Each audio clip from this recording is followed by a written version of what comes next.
about prophecies and how I Don't Know More is very much a part of prophecies that have been told to my people, to elders that I work closely with for years, since the 70s. So when this came about, I didn't realize it at the time, but I realize it now, that it's very much a part of the prophecies that have been foretold years ago. And I'll just share one with you. And that's, I was out on the land with Sylvia McAdam, who you'll meet at the conference in November. And her dad is a very traditional elder. He never went to residential school. He still is very much connected to the land, and he's one of the few elders that still have ceremonies that not many of our old people have. And so when I was out on the land with her one day, we were doing a walk on her family's territory as a message to bring attention to the logging that's taking place and to give the message that her people, her family don't consent to the activities that are taking place on the land. Her dad wanted to share prophecies with us so that we understood what was happening is something more and bigger than what we're seeing or hearing possibly in the media. And one of the stories or prophecies that he told that really stood out for me was he was talking about as a younger man, he was learning the ways of our people, the old ways of our people, and in that course of learning, we're always out on the land. And that's where our education takes place. It's not inside, it's not sitting in a classroom, it's not having books, it's sitting outside and listening and hearing stories and teachings. And so when he was being told what was going to come in the future, our people have that gift of seeing into the future. And it's not, like, some people don't understand that, but it's very much true. And one of the things that he was told was the elders at that time said, you're going to experience some hard times. And one of those hard times will come when the water starts to be on fire. And at the time when he said that, it really, I'm like, how is the water going to be on fire? And I kid you not, like 2 weeks later, I had invited Jessica Ernst to come to the college that I work at. And it was the first time that I'd ever heard her talk. And for those of you that don't know who she is, I encourage you to Google her and look up her story, look up the court case that she's involved in right now. She's suing Encana and one of the Alberta energy regulators for fracking that's taking place on her land. And when she was sharing her story of how this whole lawsuit and case came to be, she said there was a time when she was doing dishes and the water was so contaminated with chemicals, she could light a match under that water and it would like go up in flames. And so when I thought back to what that elder said, I was like, man, we're in that time right now. And there's other prophecies, and I won't get into that because I don't have the permission to speak about that. But they're coming to life, and this movement is a part of what that is. And I only realized that after when I started to learn and hear some of these prophecies. And I don't say that to scare you, because we're also at a crossroads where we have that ability to choose our own destiny, what we want that to be. We can either choose the path of is down destruction, or we come together as people, all peoples, and we work together for a better situation in society. So that's what's happening, and I see the movement that I'm going to share with you very much a part of that. And I want to share this video because it also speaks to what has been called that 8th fire spark, or the 7th generation, and this has also been prophesized. Another part of this has been where the women will rise and will take back our place in our circles, because historically it was the women that held our lodges or our governance structure together. But because of the imposition of foreign policies and laws on our system of governance, that sacredness and the strength and the power of the women have been taken out of that. And that's the imbalance that you see. And women, what I've been taught is that we are the landowners, not in the sense of the Western notion of owning land, but in the sense of making sure that there's a sacred balance and connection to that, and the responsibility to ensure that things are in balance there. So with the imposition of foreign policies and laws, that balance that existed prior to colonization and contact has been disrupted. And so when you look at all of the organizers of Idle No More, a majority of them are women. A majority of them. So I'll leave it at that, and we'll watch this video, and then I'll get into the presentation.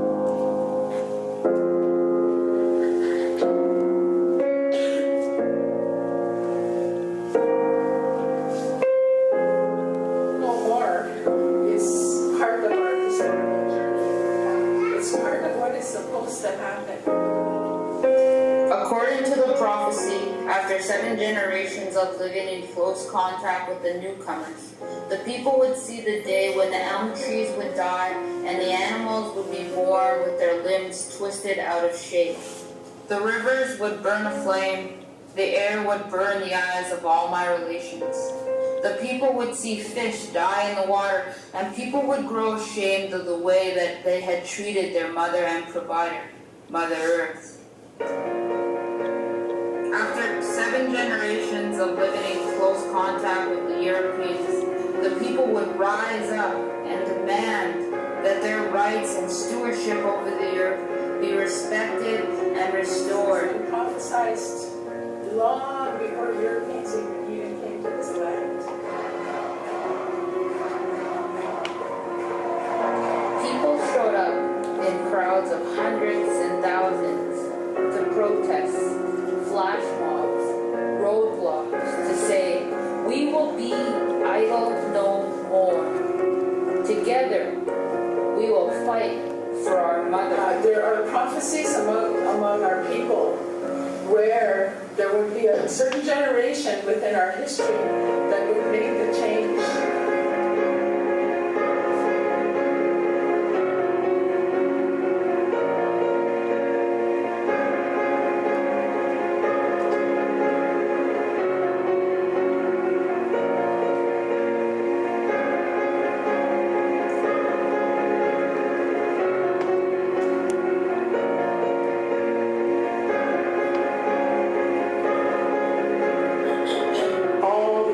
Started rising up all over in many places, starting in the north, in Canada.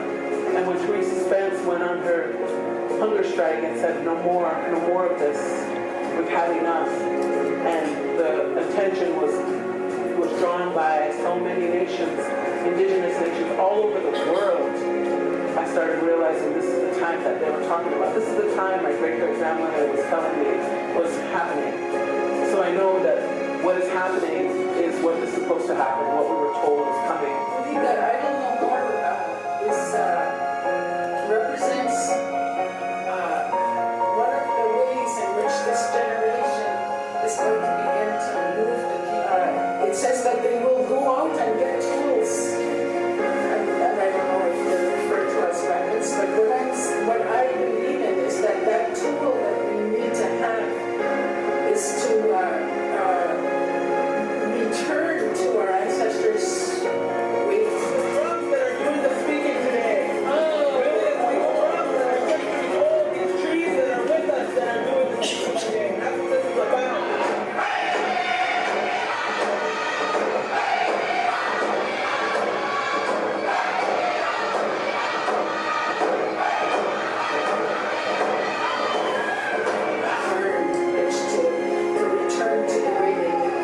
what's going to make us strong as a people.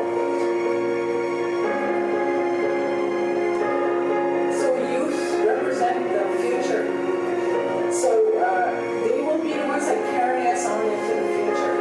And they're the ones who are doing that now. They're the seventh generation. I wasn't raised to be an activist. I wasn't raised and hardwired to be an environmentalist. I was just taught to have empathy and be respectful of our mother.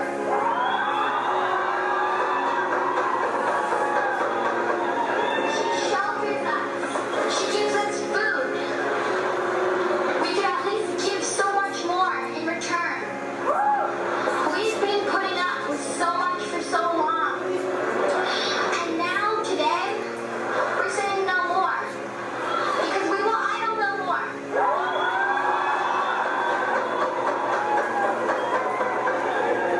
People and the government, everybody taking different sides. Shows that we ain't gonna stand shit. Shows that we are united. Shows that we ain't gonna take it. Shows that we ain't gonna stand shit. Shows that we are united. From my hometown, memories are fresh. From my hometown, ooh, I met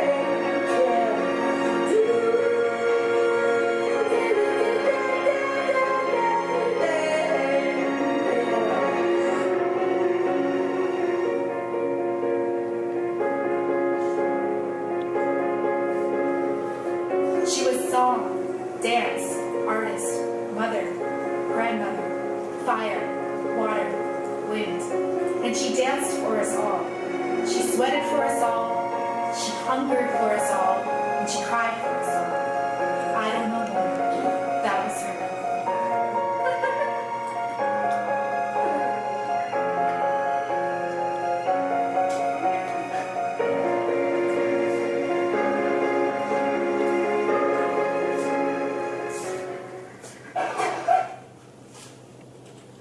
It's always hard to talk after that.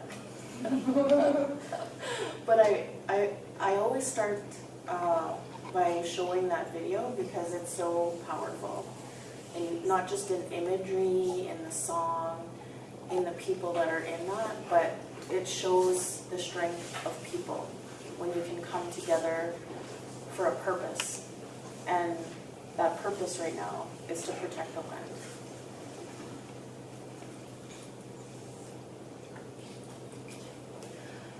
And I want to talk a little bit about history because, as I said when we were doing our circle here and we were sharing with each other, there's been, I would say, an intentional agenda put forth by the government for the past 100+ years to keep us, not just Indigenous people, disconnected from the land and each other and from our traditional governance structures, but from the visitors that came here, where we were supposed to learn from each other so that we could coexist peacefully. And what the government agenda right now is very much a reflection of what you see up there, to assimilate us to be consumed into Canada, to be Canadian, to terminate what is called our special status or treaty status, and to domesticate our treaties, and to move the federal responsibility, legal obligations into the provinces.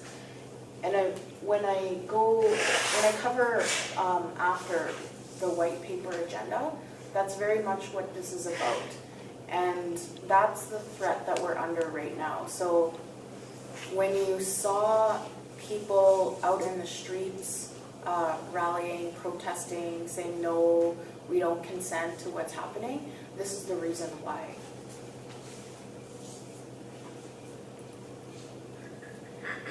And the agenda from Canada has always been the same. It originates from the late 1800s to look at what the first Prime Minister of Canada says about Indigenous peoples. The great aim of our legislation has been to do away with the tribal system and to assimilate the Indian people in all respects with the other inhabitants of the Dominion as speedily as they are fit for the change. And some people don't understand when Indigenous people say that we're not Canadian. And why are we not Canadian? Because we say that we had ancestral governance structures that pre-existed Canada, and they still exist, and they will continue to exist. And when I say that we're not Canadian, I don't say that to be disrespectful. That's just the position that a majority of Indigenous people would say. And that's because our governance systems and structures are found out on the land.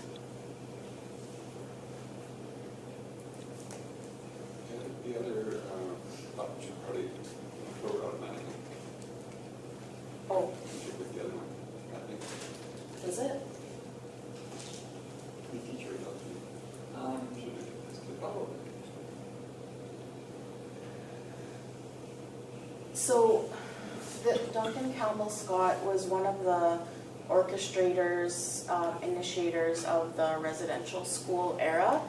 And the purpose of the residential schools was to take the Indian out of the child, to send us to what many people would call concentration camps of schooling, where we weren't allowed to speak our language, we weren't allowed to practice our culture, we had to learn a rigid system of living that wasn't ours, and that's what happened.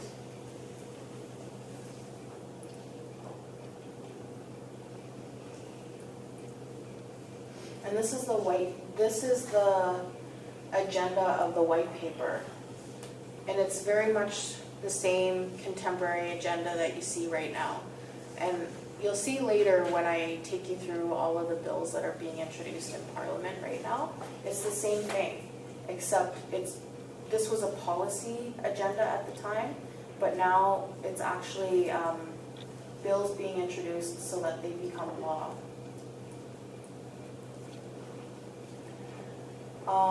When I Don't Know More happened, there were a lot of people, activists that were longtime activists that criticized the name I Don't Know More, suggesting that our people had never been idle, which is true. We've never been idle. There's been various forms of resistance throughout the years against different agendas, and these are some of them. There was the white paper era.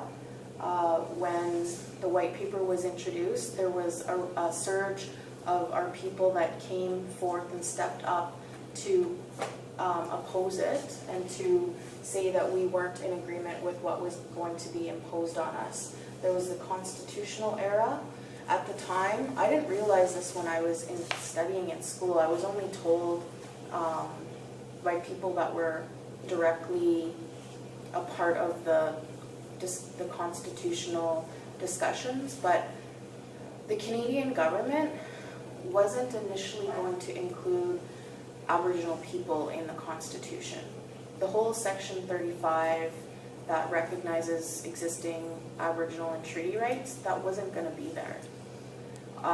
There was a large contingent of people that had to lobby in London to ensure that there was a clause in the Constitution that recognized and ensured the protection of Indigenous rights. And then we had the Oka crisis, and now we have the I Don't Know More movement.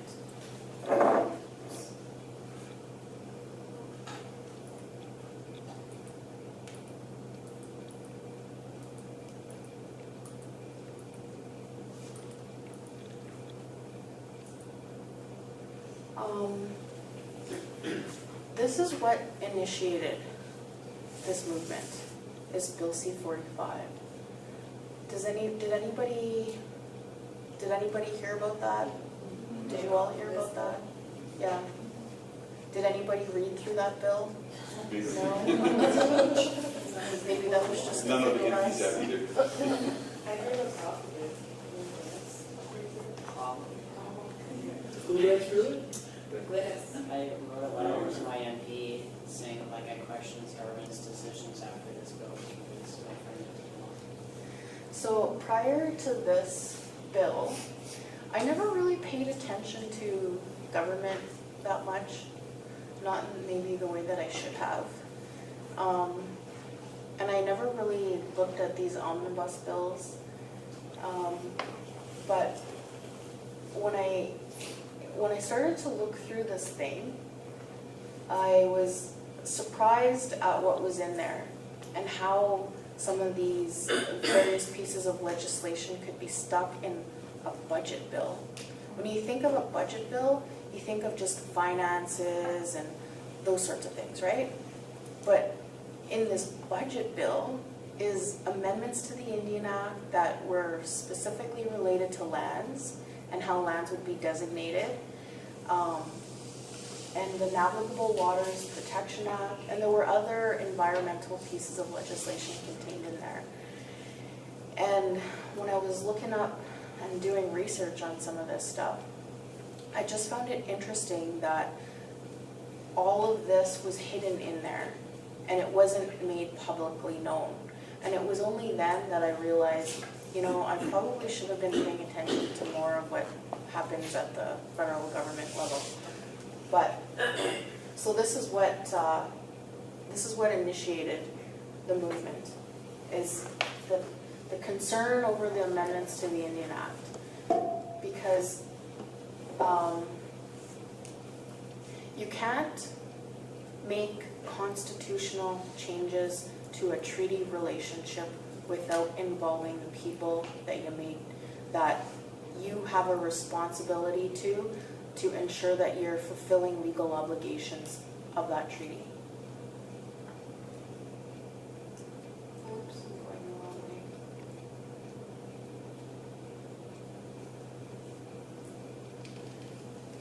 way. So what that bill did. Maybe you should just add one thing. Janice is a lawyer. It's good to have a legal mind who reads these things.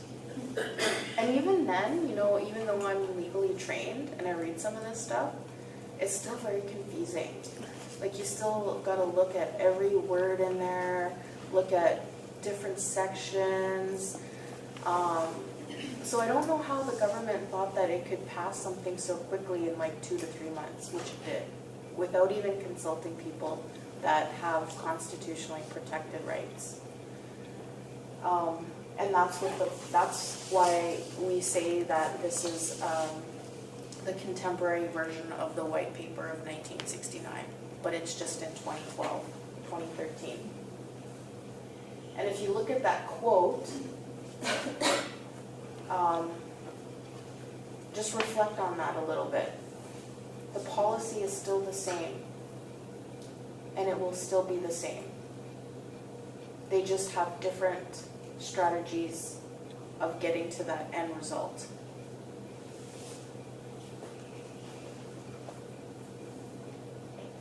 So this is the suite of legislation that we're dealing with right now.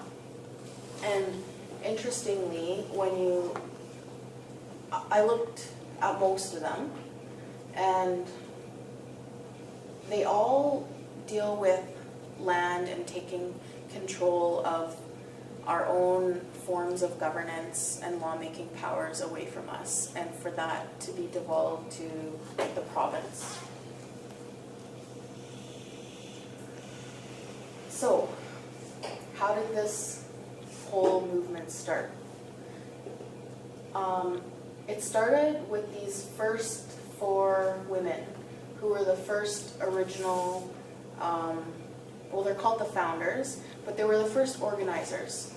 And what happened was Sylvia somehow came to know about what was happening with Bill C-45, and she started to read information about what would happen.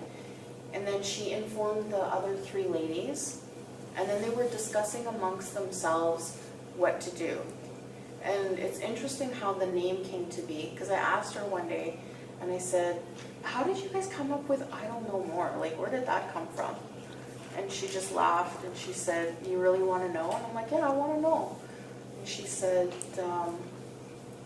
well, we were all living in kind of different places, and the only thing that connected us was Facebook.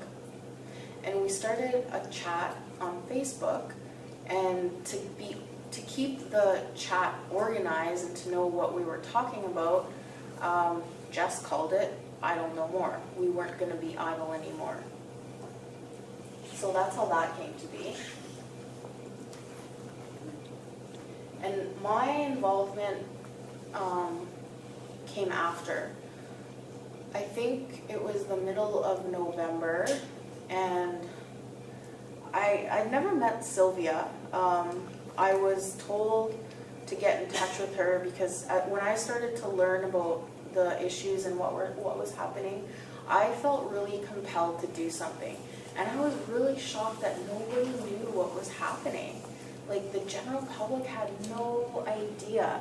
And they were making sweeping, substantive changes to environmental policies that, as I did more research, environmentalists were like in an uproar, outrage at how 30 plus years of work to create these protections for the environment were going down the tube in this bill. And Sylvia somehow got my phone number, and she called me one day in a panic, and she says, Janice, have you read that Bill C-45? And I'm like, no. And she's like, well, I'm going to send you some materials on it. And I'm like, okay. She's like, are you guys doing anything in Alberta over there? And I'm like, no. Maybe we should be.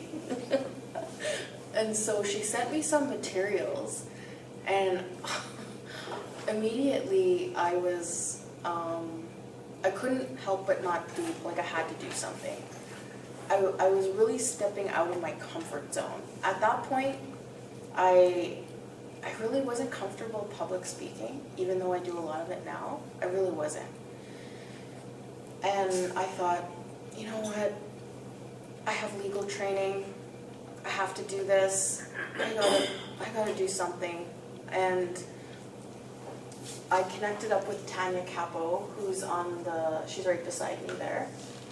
And the three of us, me, Tanya, and Sylvia, started planning something to happen in Alberta. And we were having some problems with organizing the space and location, but anyway, everything worked out. And we were lucky that Tanya created this Facebook event page and she was inviting people to come and listen about what was happening. And one of the other people that said she would come and speak about the whole suite of bills that I put up there earlier was Pam Palmater. And so that was the first Alberta event, and that was held out in Louisville, December 2nd, I believe. And the four of us did various presentations. I spoke about the international scene and how we can use what's happening at the international scene to inform the strategies of what we would do domestically. And Tanya talked about the white paper, the red paper.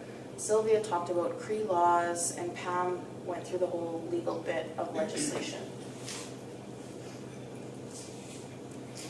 And it seemed like after that, that's when things started to move.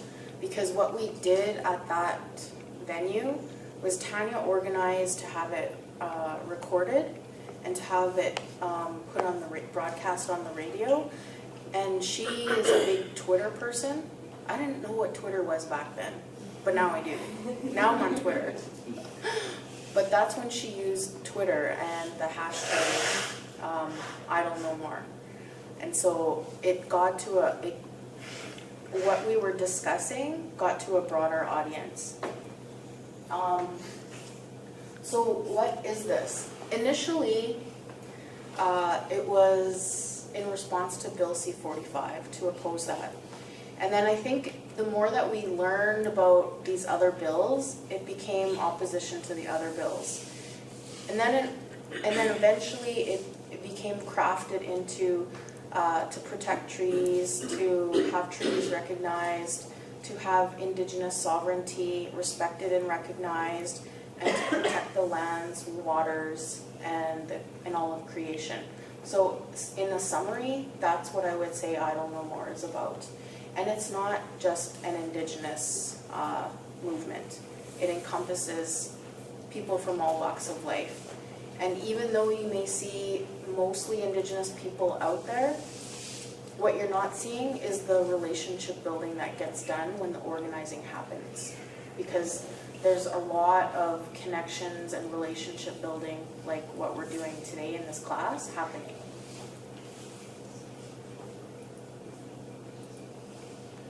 This is the time frame of how everything happened.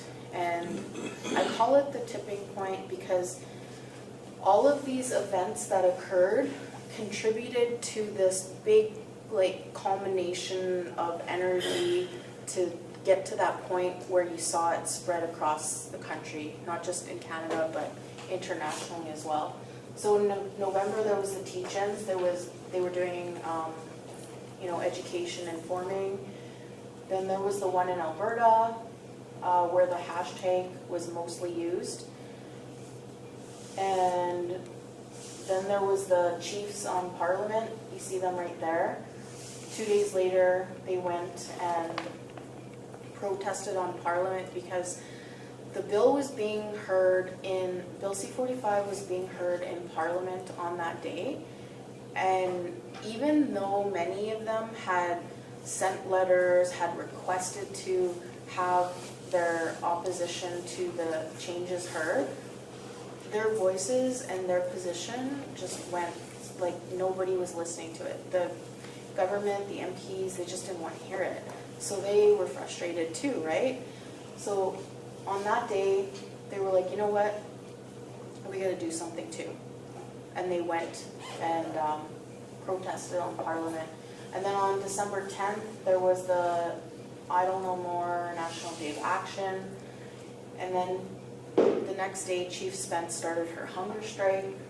And then on the 21st, there was the Global Day of Action.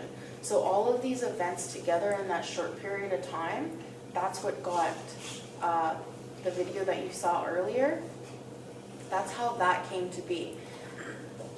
People ask now, can you ever get it back to that place where it was? I don't know. I think there's the probability and chance that can be possible, but there has to be a crisis or emergency or some type of event that compels people to feel the need to go out and do something. Because like I said, I was stepping out of my own comfort zone when I was talking to people. I wasn't used to speaking to 200 people, but because I felt compelled to do something, and I have the education and the legal skills to be able to speak to some of the complicated language in simple terms, I did something.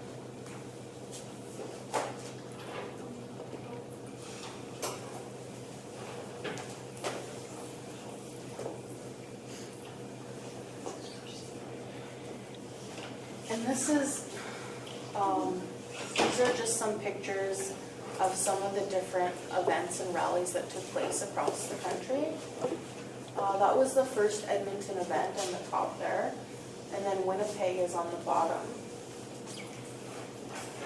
And it's amazing at how quickly people can organize when you're in a crisis situation. That Edmonton event, I think, was organized in 4 days. And there were probably 15 to 20 people organizing together.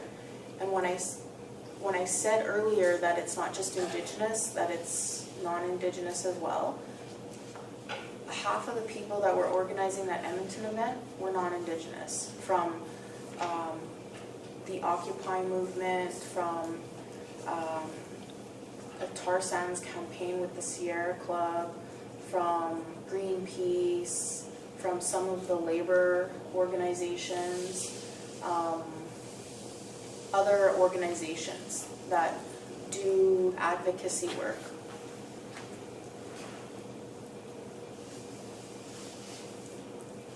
So you can see here how many people like come out for some of these things. And it's about building solidarity and coming together in a good way to break down these barriers that keep us divided.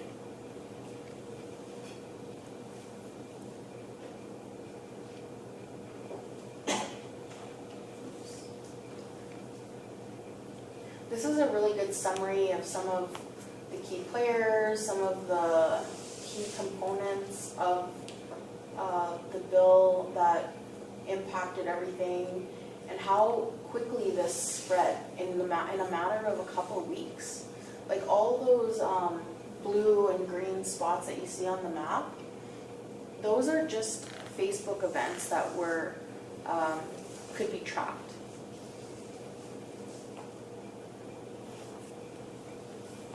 And this is where the hashtag I don't know more has been tracked globally.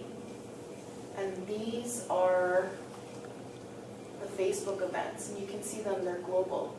And I remember the first week, after I had spoken at the Louisville event, it was so crazy how fast things happen, and the use of social media to initiate and ignite the movement in a way that propelled it to be global has played a huge role in this. For example, the first week after the event that I spoke at, I was in a chat room with like 10 people, and half of them were from London, England, and they were, don't ask me how they found out about what was happening here, but they did. And they were organizing in London to do something. And it was just incredible at what, how people can connect to do these things.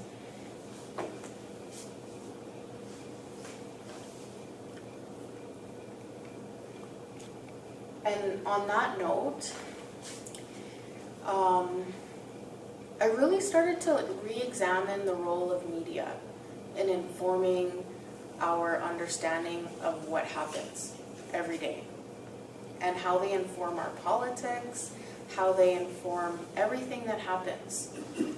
Because up until then, I watched the news every now and then, but not religiously. But because I was involved in the organizing, I would be at events, I saw what was happening, I knew exactly the messages of what we were doing. When I watched the news, when I read the papers, it was maybe 30% correct. 30% correct. And interestingly, for 1 week, when we knew that there was like massive rallies happening across Canada, nothing was reported. Nothing in the news. I'd go and watch the news after we had a rally, and I'm like, why is there nothing? And I know that there's rallies happening across the country, and there's nothing. It's like this movement is non-existent, and I just found it really bizarre. And that's when I started to really pay close attention to the messages that media sends to us. And one of those examples was what happened on Parliament Hill. And I know exactly what happened on Parliament Hill that day when the Chiefs went up there, because I was there. I was there. And when I watched the media later that day, the message was, and the Chiefs stormed Parliament. And they portrayed the Chiefs as angry, aggressive, when that was not what happened. They were invited into Parliament by one of the MPs. And because they had a pipe with them, When you are carrying a pipe, you are not acting in any way that's aggressive or violent. But that's when this whole messaging of us being violent, being troublemakers, being out there, you know, causing harm to people began. So I always say to people, be very critical of what you read and what you hear. Don't take it as complete absolutes and the truth of everything. Because I can tell you from my own experience in this movement that I've learned a lot about that. Before, I may have been a little bit naive about trusting the information that is shared with us, but I'm really critical about it now. And what happened as a result of this movement is that there was an increase in racism. And I'm sure many of you at the time read some of these awful opinions or letters to the editor, and it was awful. I'll tell you, it was awful. I got like a death threat. Oh, I know that's not funny, but it's just like, I laugh about it now because the contents in that email were just so ridiculous. And that's based on stereotypes that we're fed, that comes with this whole notion of a Canadian narrative. That's, like I said, constructed for us, about us, but it's not us that's constructing that. And again, it goes back to this whole notion of the divide, us and them. Let's keep us separated, right?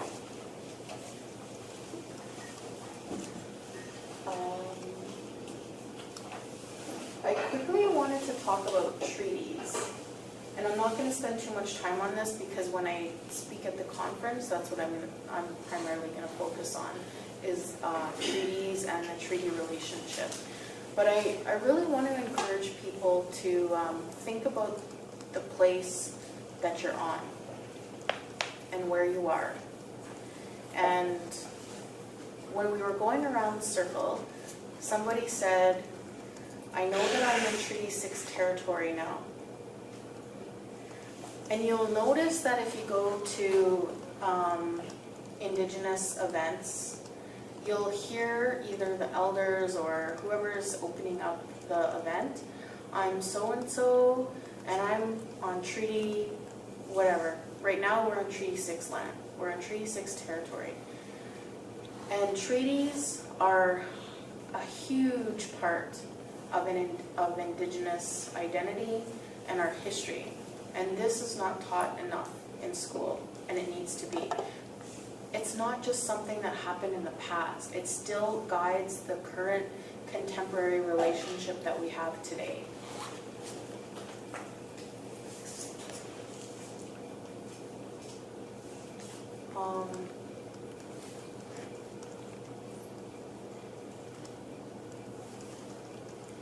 And I say, when I listened to you talk earlier when we went around the circle, everything that you said is found in what is meant to and what was supposed to be encompassed in the nation-to-nation relationship, which is peaceful coexistence, mutual respect, a mutual recognition and understanding of our identities, our cultures, and for us to live on this land together in a good way, and for us to learn from each other in a good way. Has that happened? No. And if you go back to the history, the historic legislation and the policies that was created by and imposed by the federal government, that's why. It's meant to keep us separated, and it's meant to construct these identities for us that keep us separated. And I encourage you to think about how this treaty relationship can bring us back together so that we live in harmony and coexist together in a good way. And if we think about the land, we're all on this land together. We all have a responsibility to take care of that land, whether it's part of our culture or not. Because if we don't, how are we going to survive in the future if we don't have clean drinking water? Right? We all drink water, everybody, right? So that's something that connects us all, irregardless of what our religious background is, our, what our politics are. If you strip away all of those things that keep us divided, that is a common connector. And water gives us life. Without water, we can't live. How many people have gone, except Irene, how many people have gone out on the land without water for a couple days? Okay, I'm surprised. You realize that you're struggling out there, and all you can't think, you can function without thinking about food, but it's water that you want, right? I know, I've fasted out on the land for almost 10 years now. And when you talk about disconnecting that noise and pushing aside the noise and connecting to the land, that connection, it really connects you. Try go out on the land for 4 days and 4 nights without food and water. You realize the spiritual power and connectedness you have. And you realize, as somebody said earlier, that there's spirit in everything. And those things teach you about the importance of life. And I'm grateful that I did that, because even though it's hard to do that, that's the one thing that I do every year to take away the noise, to reconnect me back to what's important. And it really puts things into perspective for you.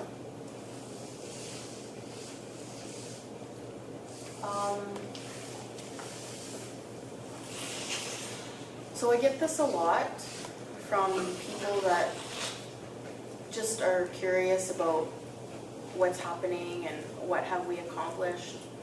And because we had 6 demands that were released in March, and one of them was to repeal Bill C-45, to repeal all the other bills, and various demands. And none of those were really met. And so people use that as a measuring stick to measure success.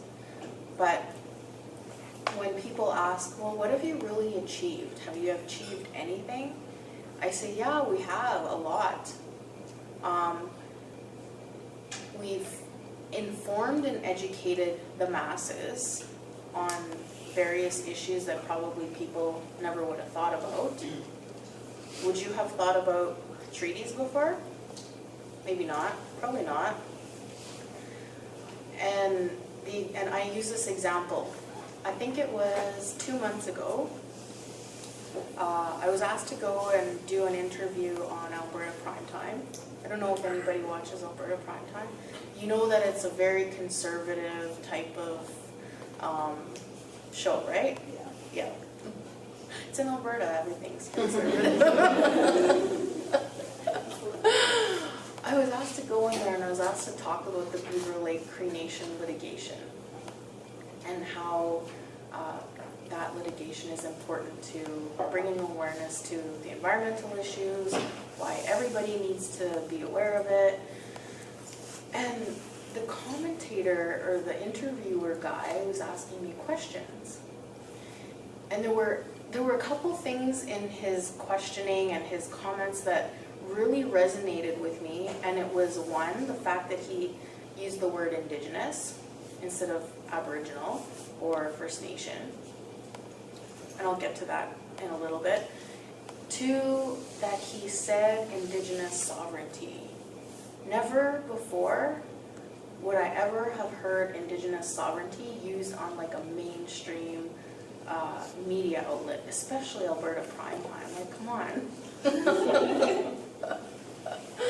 And I say Indigenous because everybody, I'm sure you heard Aboriginal, Indigenous, First Nation, what's politically correct, right? I prefer to use the term Indigenous because it's an internationally recognized term that gives us international recognition, but also we're Indigenous to the land. Aboriginal was a term that was created by the federal government to put us into this little box to keep us in this identity. Like First Nation, Métis, and Inuit. I don't like using Aboriginal, so you'll hear me use Indigenous a lot. Or Nehiawak or Nehiao, which is the nation that I belong to. I prefer to use Nehiawak, like the language that connects me to my nation, but when I'm speaking broadly, I'll just say Indigenous. So that's the deconstruct of that. What else have we done? What else have we accomplished? We've built partnerships and relationships with various groups and entities, which I've shared with you already. We've got international attention and recognition. And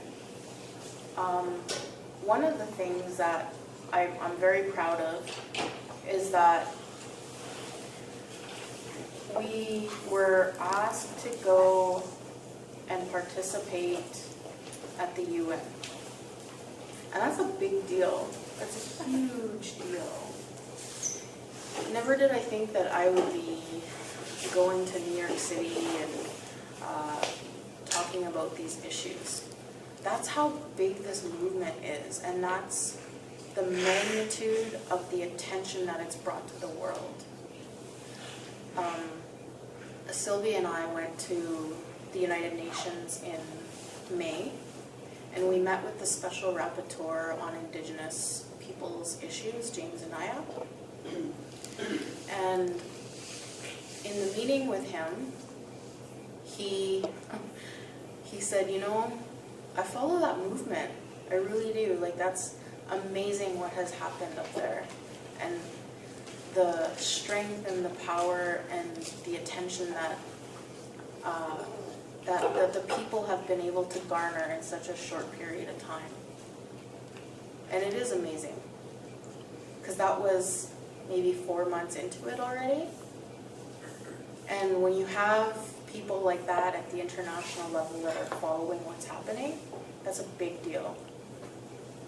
So our demands may have not been met, but in other ways, we've accomplished a lot in a very short period of time.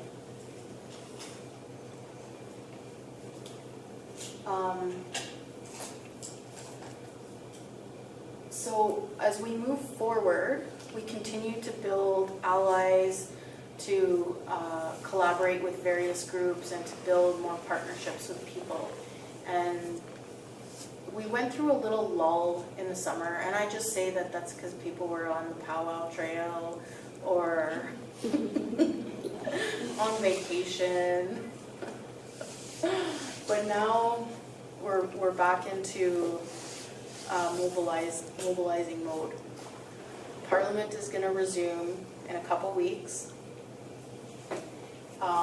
People have gone back into their communities to take the information that they've been now informed and empowered with to go back and do that local organizing that they want to do to make change in their own local communities. Kind of like what this class is about. You're starting at a micro level in your own little community to inform yourself of the issues that are concerned to you, but at a macro level, what you're doing is very important. And then the networking and connections that you make will make a huge difference.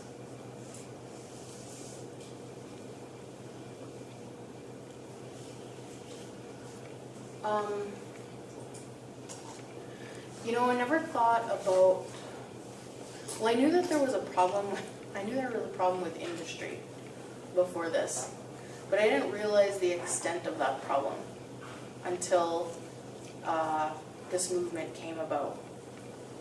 I really started to do more work and research around looking at the science of it, the science and the scientific research of how these various industry components go out on the land to extract. And I had an opportunity to go up to Fort McMurray, I think it was in June, or July, June or July. They had a healing walk up there. And for those of you that have never gone up there, I really encourage you to. It's really an eye-opening experience if you haven't been up there. I had been up there a couple times before, but when you go on that healing walk, you can't help but walk away from that feeling impacted, because for maybe 6 hours you're walking in what I call Mordor. If you've watched The Lord of the Rings, you know exactly what I'm talking about. And you see the destruction, and you feel it, and you smell it, and you taste it, and you breathe it. You cannot help but ignore that it's there. And to think that people live in that, and that when industry comes into our traditional lands and areas, they go in, do what they need to do, and they leave. But we have to live there. I mean, I don't live up there, but I feel awful for the people of Fort McKay and Fort Chip and Mikisew Cree, because their traditional lands and hunting areas are being devastated. And they can no longer go out on the land and fish and hunt without being afraid that the food that they eat is completely destroyed, because it's induced with chemicals. So how do you sustain yourself when things like that happen? So now, that's the severity and the urgency of what's happening. And I probably wouldn't even be speaking like the way that I do now about what's happening with industry and development. And it's kind of funny because yesterday and this morning, I was just telling Dietmar when I was coming up here, I was asked to go do a presentation on some of the material that I'm sharing with you now at an industry conference. So there was people from various sectors of the industry, energy industry, and people that work in the realm of Indigenous relations and consultation. And it was one of those weird, awkward feeling moments when you're standing up there presenting to them this information. But it's really important because I don't think that they get it, because they're so disconnected from it. And when when me and Sylvia talk about our laws, our connection to the land, they don't understand when they come into our territories that our laws, our governance structures, our whole existence is found on the land. You know, Canada has a written constitution, there's various pieces of legislation that's written. Well, we also have laws, and we also have a constitution and a governance structure, but it's not written. It's out on the land. It's found in the ceremonies that we exercise. It's found in various places and locations that are sacred. It's found in pictographs that are out on the land. And so when we resist what's happening and the intrusion on our lands, that's the place that we come from, and that's the perspective that we bring to this. So I think when industry people hear that, they hear a different perspective, because to them, when they see us out on the streets, or when they, you know, there's people protesting out at an oil site or whatever, all they see is resistance. They don't understand why. They don't understand the story behind that. But I think when you do, you realize that if, like, we have to do this. There's just no other way. It's just a part of fulfilling our responsibilities. And for me, as a person that belongs to the Bear Clan, and that's another part of our governance structure, I have a sacred responsibility to protect the land, because that's one of them, is a land protector. And for those of you that understand that spiritual element, I know you get what I'm saying.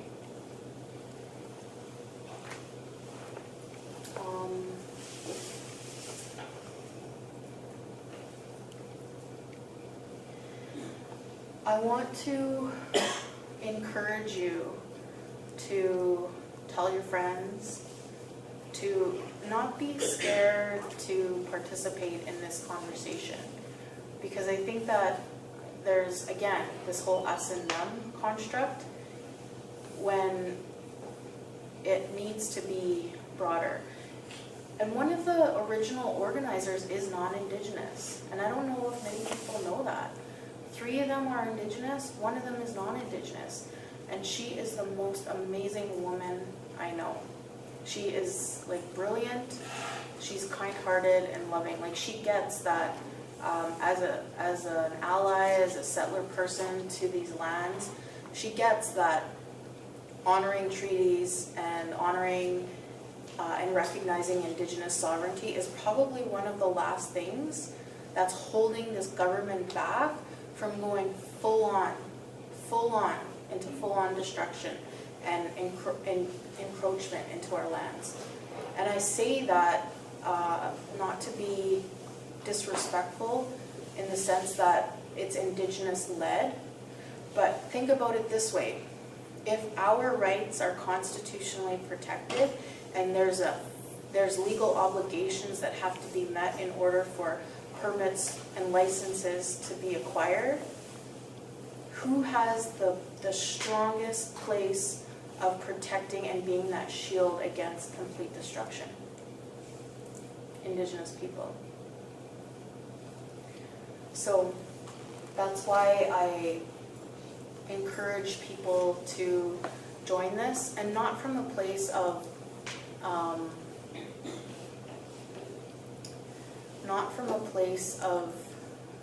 us, being at the helm and non-Indigenous people fall behind, but as partners, as being respectful to each other, and realizing this and reforming and renewing this respectful relationship that was meant to be.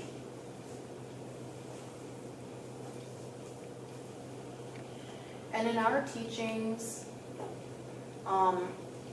we always think of the next seven generations. So in every decision that we make, we think of the future. We don't think of us right now.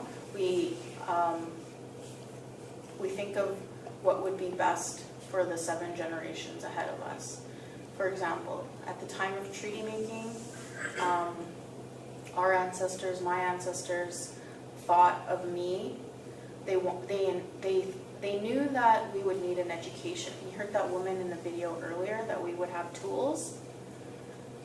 They knew that we'd need an education to survive. They knew that we would need health care. And in Treaty 6, there's a schoolhouse clause and there's a medicine chest clause in Treaty 6.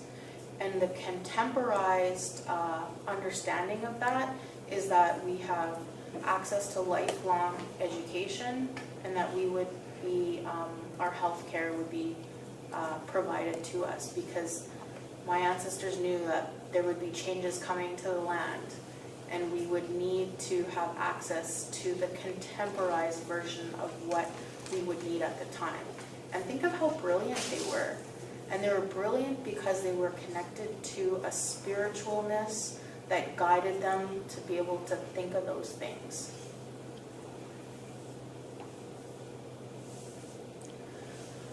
So, what's happening next?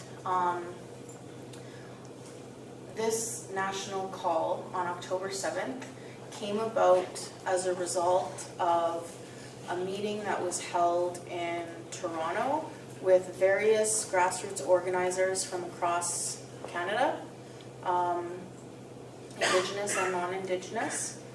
And the day is significant because, not that I agree with the Royal Proclamation, but the Royal Proclamation is the first instrument of the British Crown that acknowledges Indigenous title to the land. The first colonial instrument initiated by the Imperial Crown. And so October 7th marks the 250-year anniversary of that.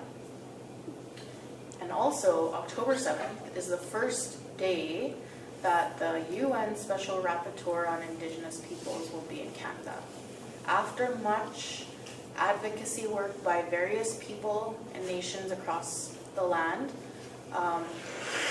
he's now allowed into Canada for an official UN visit, because the federal government was preventing him from being here over the past couple years. But now I think with what's happening here, they couldn't ignore him. They couldn't ignore him because the movement has gotten international attention. How could you not let somebody from the UN come in on an official visit to see what's happening here? That's just ridiculous. And it just makes Canada look worse than it already is at this point. So I really want to encourage you to do something on this day. Go on the website. And I want to encourage you to make videos. And I want to show you one of the videos that you can make. People have been doing this for the past week and a half. The videos don't have to be long, short. That said, my name is K6 Save and I live on Treaty 6. We need to protect our lands and waters because we share the waters with the little people and animals and everything else. On October 7th, I'll walk with Island Moore. Will you?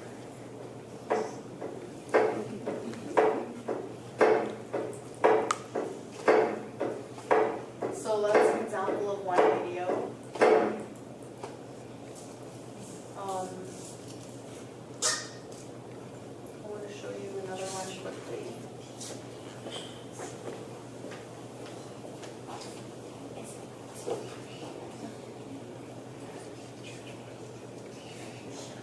You have to exit the over.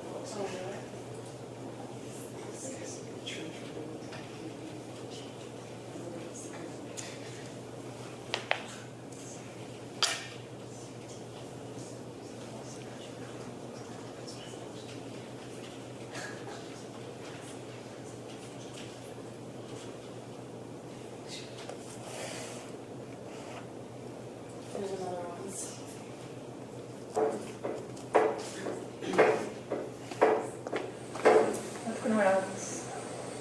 San Gabriel Nunez. Hi, this is Ellen Gabriel, asking you to all participate in Idle No More, National Day of Action on October 7th.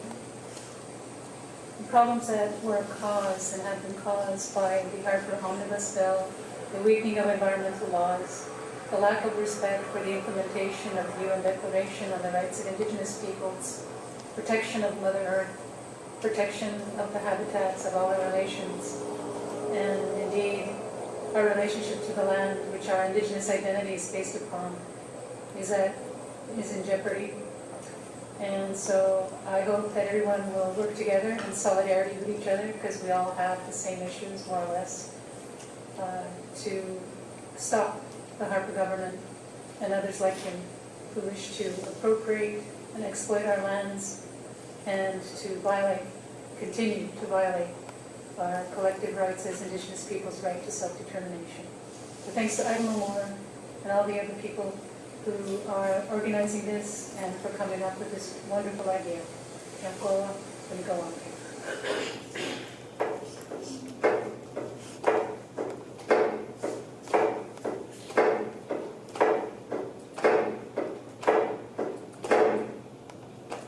One more and then I'll be done.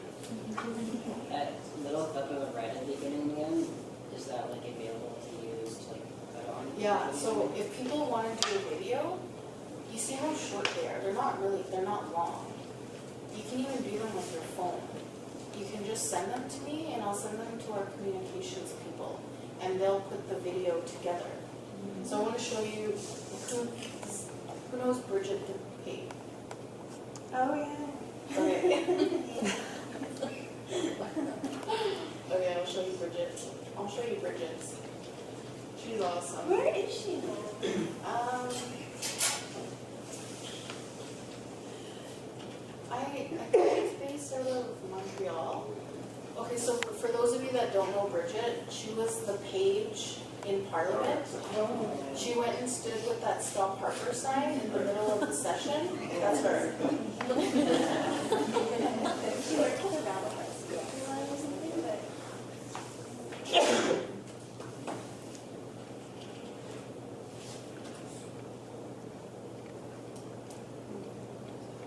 There.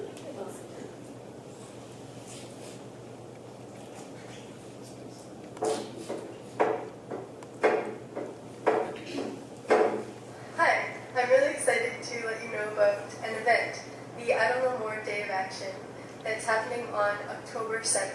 There will be actions happening across Canada, and it's a really exciting opportunity for us to stand up and support Indigenous peoples in struggles for Indigenous sovereignty, to defend the environment, and to stop Harper. So hope to see you in the street. They don't have to be long. They could be really short. We want more people to send out videos because it generates that, that groundswell that we need to get more people out there. So the more people that send in videos, the more people will want to go out on that date. And I really encourage you all to do something on that date, whether it's here or wherever you'll be on that date. I can tell you that there will be lots of people across Canada that will be organizing something. Yeah, it's going to be pretty cool. And how cool would it be for you to be able to participate in something on the day that James Anaya is here, his first day on his official visit to Canada. And the compelling part about the movement is that we're trying to get back to that place of true democracy, right? Whether it's an Indigenous democracy or a Canadian democracy. Your government has failed. Our voices are not being heard in the issues that impact us. And what this does is it says that we're taking back the people power. Because if you think about what democracy is, it's the people that are the governance. But for so long, whether it's a Canadian government, whether it's the chief and council system that has kept us oppressed, we're not exercising and practicing that democracy that we should be. And we need to continue to do that because look, if we don't, look at what happens to the land and the destruction of that. We have that ability to pressure not only government but industry into saying there's something wrong with the situation. We want better. As people who can come together, we have that power. We do. So I really encourage you to do something on that day. That is the end of my presentation. Thank you for listening. I know it's late. The lights are dim. You guys are still awake. Not for long.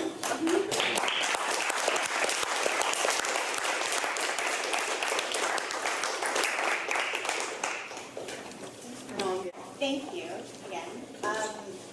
So one of the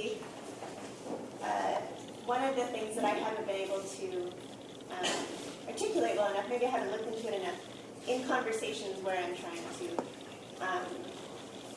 encourage a positive view of Idle No More, would be the question of the Assembly of First Nations. And people have sort of said, like, well, why don't these people go to the Assembly of First Nations and raise their issues? You know, like, that's what it's there for. That's what they're coming at me with, and I haven't been able to figure out how to counter that. I'm wondering what that organization means to you and to the movement, and what's a good rebuttal? Well, my perspective on the AFN is that, how do I say this respectfully without sounding rude or condescending? The original intention of the AFN was to be an advocacy body for Indigenous, specifically First Nations issues, and to be able to bring forth our concerns of what's happening at a national level. However, over the years, that's changed. The original intent of that organization has changed, and it's become co-opted by government agenda. Because the AFN gets direct funding from the government,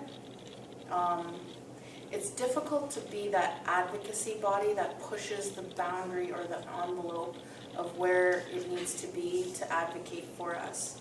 So sometimes what happens, unfortunately, is the government wants to deal with one entity of First Nations people. And I had an interesting conversation with an MP before I was coming to this class. And she was asking me kind of the same question. Well, if not the AFN, then what? Like, how are 633 bands supposed to have, how are we supposed to listen to 633 different voices? Because that's what the AFN does. It serves as a one entity body for one voice. But then I suggest to her, well, do all the provinces agree on everything? No. And if you looked at the map of the treaty territories, there's probably 11, between maybe 15 different regions of different areas. And if you think about the different nations like Cree, Blackfoot, Ojibwe, Mohawk, within that nation could be regional representation that serves the interest or voice of that particular nation. So my answer to you would be, the AFN hasn't done a good job of representing the voices of the people on the ground. Otherwise, if they did, then we wouldn't have a movement right now. And not only that, but from chiefs that I've had the opportunity to listen to in various capacities, there's a disconnect even from the chiefs level. So the AFN is doing things that aren't representing the chiefs and their direction. And that becomes problematic because the government sees that entity as the one-stop consultation shop kind of thing, which becomes problematic, as unfortunate. It's too bad that it's gotten to that place, but when these things happen, you have to re-examine their purpose and their role and their effort to be able to push that envelope, like I said. Does that answer that? Yeah, I picked up a few new sentences there. Okay. Thank you. Yeah. Yeah, you mentioned about that the news was basically 30% correct of what they did cover, if they ever covered it at all. I see that you're including video feeds of individuals. Have you considered video feeds from bystanders or other participants of these events that the real information can be made available? And have you maybe considered forming a news group out of INM? I know this sounds almost political. Just even a very lightly structured thing that would be available as a central clearing point, so people could go there and say, what is the real news that's going on? Okay. So people could find out Yeah, something for sure. that's a really good question and some really important points that you raised. And I think when we realized that the information that was being presented was really biased or untruthful, we knew that we started to encourage people to record what was happening. Not just to provide the truth of what was happening on that day, but also for their own safety. Because things that I never would have considered before, like agent provocateurs or people that are purposely placed in an event to disrupt, to cause and initiate violence could happen. I never thought about that before this, but that becomes a reality. And in some of the stories, like months after, we started to realize that we're being tracked by CSIS. Not surprisingly, right? Because it's a large movement, and you're challenging the government. Well, it's also the mandate. Yeah. Are you being tracked openly or? Yeah, Okay. openly. So, for safety reasons, to provide unbiased, truthful news, we started to tell people to record what was happening at events. And we were very fortunate in June to have been given a free website by a very respectable marketing internet group firm. And the website, if you go on it now, the one that we had was non-functional. It wasn't as functional as the one that we have now. Yeah, it would have had bandwidth issues. Yeah, the one that we have now, you can go up and sign. You can sign up to be like a volunteer. You can enter in your event that you're having. You can sign up for the Twitter feed so you know what's happening. It's more interactive and informative. And our communications group is still growing. This is why it's important for more people to become involved so that we all do this work together, whether it's a communications group, it's a research and education group, it's all these different little groups that are important in making and maintaining the function of what the purpose of what we're doing is. So that's a really good thing about the news group or idea that you're suggesting.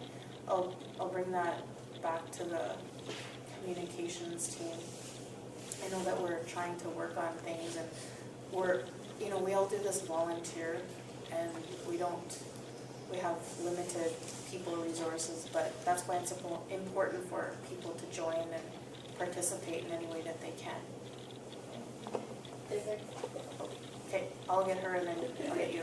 It's actually not my question, it's a question coming from someone who's been listening to us this evening from BC. Okay. And she says, basically what the question is what is the future of what you see as Indigenous people's role? Do they need more authority in government or over their own land or better representation? What would be the... I think that we need to go back and begin to develop our own laws and governance systems in our own territories, and to enforce that, and to enforce treaty more. So bringing that relationship on the land that has been born on the land and lived out on the land into the written. Yeah, I mean, some of the laws can be written to a very vague extent, but not to the extent that people really understand them, because you have to go back up, you have to go on the land to really understand that. And a lot of elders are concerned about writing some of these things down. But in generality, I think you can write very basic principles of how you can function in different areas, like land or family or land use, like things like that. So that's kind of how I see that. What was the other part of that question? Yeah, that was it. Like, what is the roll forward? More authority in government, or over the land, or better representation? I see it more as like returning back to ancestral ways of knowing and starting from that place, and that informs the politics of what happens at the government level. Maybe we can just take one more question, then if you were to stay a few minutes, and those who want to stay a few minutes, but then I think the rest who would have to leave should